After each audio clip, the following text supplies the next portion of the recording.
Assalamualaikum warahmatullahi wabarakatuh. Waalaikumsalam warahmatullahi wabarakatuh. Alhamdulillah wa syukurillah.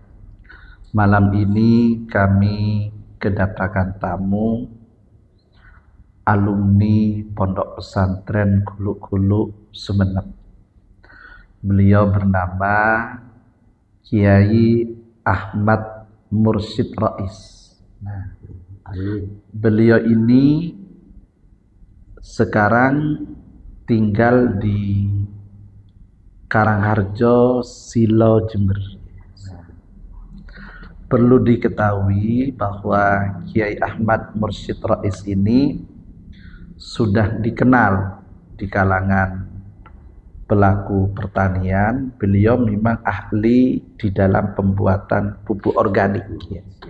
Nah, sampai memperoleh penghargaan presiden di Makassar tahun 2017.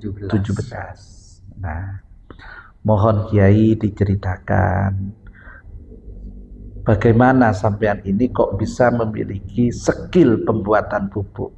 Apa memang di pondok tidak belajar kitab atau memang khusus kepada pupuk atau bagaimana Kiai? Tolong diceritakan.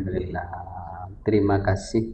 Saya salam dulu ya Pak. Nggih. Assalamualaikum warahmatullahi wabarakatuh. Waalaikumsalam warahmatullahi wabarakatuh. Alhamdulillahirabbil alamin. Baru kali ini saya dikatakan Pak Kiai, padahal bukan Pak Kiai, cuma santri Pak Ustaz. Ya, Ikiwai ini kan Ikiwai kan asalnya Kiai itu Ikiwai. Nah, ini saja berarti Kiai sudah. Alhamdulillah. Perlu bersyukur juga, dikatakan Pak Kiai boleh, dikatakan Ustadz boleh, dikatakan Pak Mursyid boleh, sebenarnya siapa? Dikatakan apa saja boleh. Alhamdulillah pada malam hari ini saya bisa bertemu dengan Pak Kiai Musbah. Ya, saya juga bukan Kiai, tapi orang-orang udah ngatakan saya Kiai. Ya enggak apa-apa, karena ada masjid, mungkin karena ada pondok di sini. Ya Allah, masih belum pangkatnya Kiai sebenarnya. Alhamdulillah. Tapi kan semuanya perlu disyukuri. Alhamdulillah, saya ini backgroundnya saya ini sebenarnya adalah dari keturunan petani. Tapi saya senang pupuk sehingga saya itu bisa mendapat penghargaan dari presiden. Pada saat itu zamannya Pak Jokowi, menterinya Pak Nasir. Setelah dapat penghargaan, alhamdulillah ada pembelian pupuk dari Afrika Selatan. Pesan ke saya dari Afrika. Kemudian kok bisa masuk Afrika Selatan? Dari mana asal usulnya? Dari Pondok Pesantren An-Nokoyah. Masya Allah. Kuluk-Kuluk Sumeneb Madura. Kiai, Masya Allah. Banyak yang bertanya, kok bisa? Itu kan sejarah awal. Memang mungkin Allah mentakdirkan kita itu bekerja di pupuk. Di Madura itu ada BBM, sedang menanam kayu jati apa, saya ngikuti semua.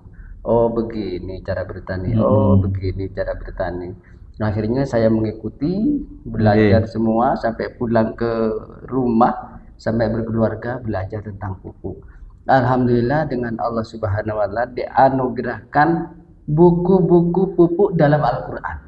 Masya Allah. Buku-buku pupuk dalam Jadi Al-Qur'an. Kiai mengkaji tafsir kalau begitu ya.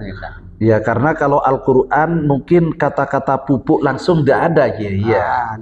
Tidak ada, tapi melalui ayat Al-Quran, lalu ada tafsir-tafsir yang memang mengarah kepada pertanian itu mungkin ya Kiai ya. Betul. Yang awalnya kami berdebat dengan dosen tafsir mungkin di Makassar awalnya, karena saya mengartikan Al-Quran dengan yang tidak sepantasnya mungkin menurut orang mereka. Tapi satu ayat itu saya artikan begini, bagaimana Pak cara agar supaya tanaman ini berbuah? Belailah tanamannya agar supaya tanaman itu memberikan jantungnya. Andai kata bahasa cinta, belailah rambutku, nanti akan kuberikan jantungku. Itu bahasa Al-Quran. Di mana? surat Yasin insyaallah ayat 33 atau 34. Liyakulu min samarihi wa ma amilat bu aidihim afala yashkurun. Makanlah buahku karena engkau merawat dengan tanganmu. Kan sama halnya kalau dengan bahasa percintaan, belailah daku, nanti akan kekasih jantungku. Kan bisa juga ya Allah. Ketemu surat itu ya. Masya Allah, iya. Tadabbur Al-Quran saya ini setelah jam 12 malam. Setelah tahajud kami tadabbur Al-Quran, baca dengan artinya, ketemu pertanyaan-pertanyaan saya blok. Oh ini pertanyaan. Terus saya kumpulkan semua. Sehingga kesimpulannya pada akhirnya ketemu surat Al-An'am 99. Waduh, Masya Allah. Al-An'am ayat 99 yang menjelaskan tentang air. Iya. Betul. Tentang hijau daun. Hijau daun. Walladzi anzala minas sama'i ma'an wa akhraja minhu nabata kulli syai'in wa akhrajna minha khadira. Oh ya Allah. Iya. Allah menurunkan hujan dari langit, kemudian menumbuhkan segala tumbuh-tumbuhan. Segala-galanya. Kemudian tumbuh-tumbuhannya wa akhrajna minha khadira. Tumbuh-tumbuhannya khadira, akan dihijaukan daunnya sama Allah. Nah, jadi kalau ada gerakan green, ekonomi green lingkungan, itu Al-Quran sudah menjelaskan. Ya Kiai. Iya. Akan tetapi ayat berikutnya Ustaz, tidak kun fayakun Allah hijau daunnya. Ada proses. Ada proses. Prosesnya ayat berikutnya, nukhrijum habban mutarakiban. Masya Allah. Dikeluarkannya hijau daun itu karena sebab berbuta. Kalau daun yang jatuh, maka daun itu akan kembali menjadi daun. Dengan artinya daun itu sekaligus bisa menjadi pupuk itu ya Kiai. Pupuk daun karena dari daun. Nah, iya memang ada Kiai, seorang peneliti, kenapa hutan itu kok lebat, kok subur, padahal tidak dipupuk dengan urea. Betul. Ternyata yang mengandung pupuknya itu adalah daun-daun yang jatuh. Betul. Ya, kalau itu yang dikatakan pupuk organik ya Kiai. Bukan pupuk organik. Pupuk apa itu namanya? Itu pupuk yang diajarkan oleh Al-Quran. Kalau mau membuat pupuk hijau daun, ambillah daun-daun hijau. Ambillah daun-daun hijau. Terus itu kemudian kemudian kembalikan ke akarnya. Maka kembalikan ke akarnya. Akan kembali daun. Karena mutarokiban, nukhriju habban mutarokiban Ustaz.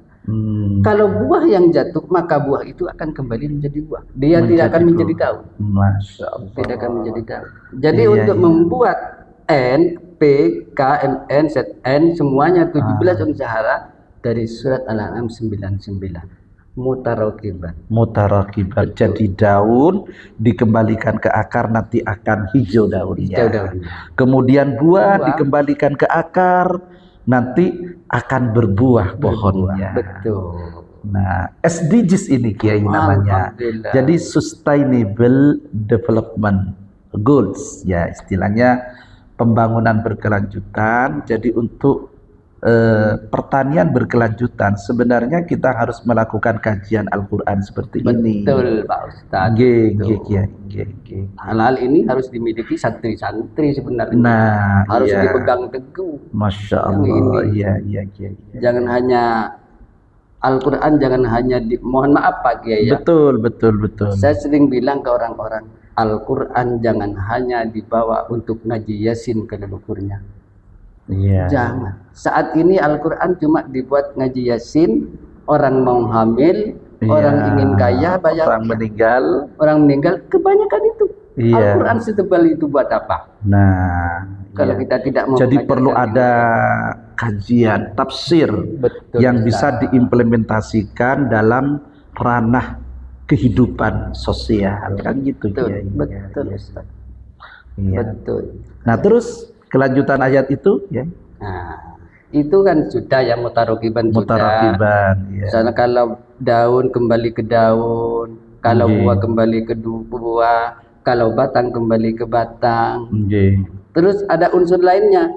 Itu ada namanya ZN, MN, itu dari cabang-cabang ranting itu. Oke. ZNM ada di sana. Kalau pohon apa kembali ke pohon? Iya. Kalau pohon besar bagaimana cara membuatnya? Kalau pohon besar, ya jangan pakai pohon besar Pak Kiai, cari pohon rumput yang segininya kan iya kan pohon juga Pak Ustaz. Masukkan juga. Di situ. Terima kasih Kiai. Ini part 1 ini part 1. Terima kasih.